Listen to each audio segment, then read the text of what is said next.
Hello all, Vidavis back once again for part 2 of Let's Play Ogre Battle for the SNES. Let's get right back into this. And last we were here, we were watching our hero very slowly cross the water. He is looking for the walled city of Zentia. Will he find it? Oh look, he found the walled city of Zentia. It's a find out. Wait, now we need him to stop moving. I can't remember what the flag there was for, the flag button. I think it's for like rally points. Yay, we liberated Zentia. I think this is the last thing you actually have to do, then you gotta fight Warren and then it's over. Yes, we'll pull a card. More lovers, yay. And they say thank you instead of lucky. My reputation went up by 2 points. Yes, we will keep that card. Seems good. My name is Lons. I am a knight of the Royal Zenobian Army. You must be the new leader Warren was talking about. I must say I like the look in your eyes. We have lived until this day only to see the wasteful death of King Gran avenged. I believe that at your side we just may be able to do that. I hereby pledge my allegiance to you. We will fight with you until the Zenobian Empire is crushed. The true peace has returned to this land. And true peace. To deploy a unit, press the X button. So that's what the X button's for. What you can do is, if you push X and then deploy a unit, you can deploy Lons, but we're not going to worry about that right now. Because we don't need him. We will need him later. But for right now, all we have to do is go to Warren. I believe that is it. We could deploy Lons, but he would just eat up gold, of which we have a ton. You can see it up there above the little dragon clock thingy. But as you can tell, your hero moves incredibly slow. But on the plains, he actually does kind of book it. Look at that.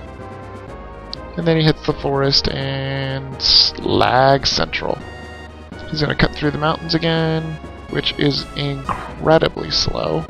Not as slow as the water, but I guess you gotta understand that, you know, if you're trying to traverse all this land too. Oh, and there you go. I don't know what that is, I can't remember. It's like monthly or weekly or something. Yearly, I don't know. But you get money for it and stuff. And here we go. Yes, we have met with the enemy. It seems that you have prepared for the battle ahead. You must now do battle with me. If you manage to defeat me, we will all follow you. Pressing the A button during battles will allow you to give commands. I never do that. Let's do it. Because the computer fights it pretty well. Now this is what a battle looks like, my friends. Of course, Warren is completely easy, and I've never seen that before. All my times of playing it, I have never had a hero that could actually use Ice Cloud. That's pretty awesome. And of course the little cleric, all he can do is heal. And he's gonna heal even though I don't need it. I usually just let the battles run on their own, because honestly I can't do better than the computer does. I suck. Totally. I've tried it before and I suck. Trust me. So there we go, we're the winners. You've done well, and all now know your power. Our fate now lies in your hands, Vidavis. Yes, it does. Now we shall fight together until the Zenobian Empire is brought to its knees. And I promise there isn't much story left either, as far as I remember. Oh, look at that, fireworks. That is too bad. I did not remember there was fireworks in this game. I would have told Saravich. He did a July 4th montage kind of fireworks and games thing, and I did not know there was beautiful fireworks like that. That is really too bad. We're going to go ahead and save. And now if we go to edit units, as you can tell, we have a ton of units. Like he said, everyone will be following me now. I usually keep everyone pretty much the way they are because each one has its strengths and its weaknesses. So yeah, so we'll go ahead and start up this next level, Sharam. And like I said, this is going to get a bit interesting now. There's the boss. And as you can tell, it is a giant map. Look at this. Look at this. This is ridiculous. But does it look familiar to you guys? I would say this looks incredibly familiar to me. Now, you can send your hero out to liberate. That's what I usually do. And then as soon as your hero leaves, make sure you deploy a unit. I usually just deploy them in order. It costs money, but that's okay. It's no problem. And I usually put him right here. And then it's going to give you this bullshit. It's going to say, hey, do you want him to return to base? Say no. You want him to stay there because they will try and take over your base. And if they do, they instantly win and your base doesn't fight back unless it has a person there. Liberation. Yes, we will pull a card. Oh, Tower. Ooh, they didn't like that. That's not good. That means stats gonna go down. Damn. Well, that is the luck of the draw.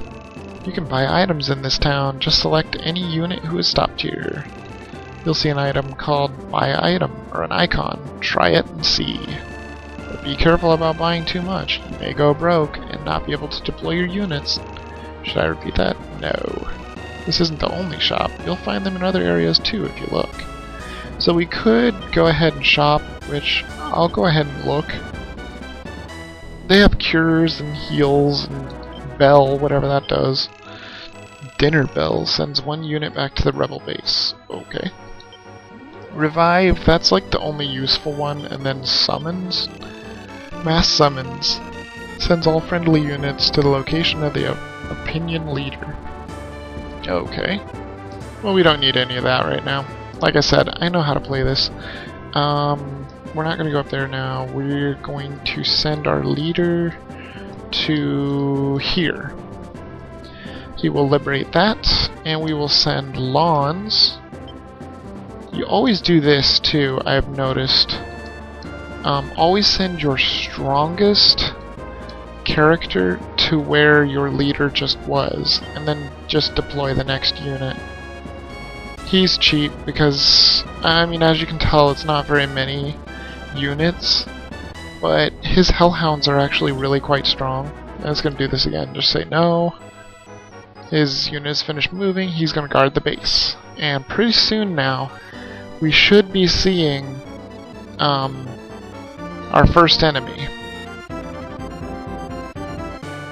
Because they do move, and they should be on the move here soon. Liberation. The more you liberate, the more money you actually make, the more you can have troops out. Moon, if I remember correctly, that's a good one. Oh wait, no, it turns at night. Well, sure, why not? When you meet with the enemy, where you fight depends on how you're moving. If both units are moving, you will fight halfway between where you meet. If one unit is not moving, you will fight on the ground of the unit which is not moving. To give yourself an advantage, try waiting on the type of ground you fight best on. The best way to win a battle is to wipe out the whole enemy unit, which is true. But what happens if you can't do that, you ask? In that case, whichever side in the battle caused the most damage to the other side is declared victor. However, damage inflicted with tarot cards isn't counted, so be careful. No, he doesn't need to repeat that. We're looking forward to the day when peace will return to this land. Yeah, whatever.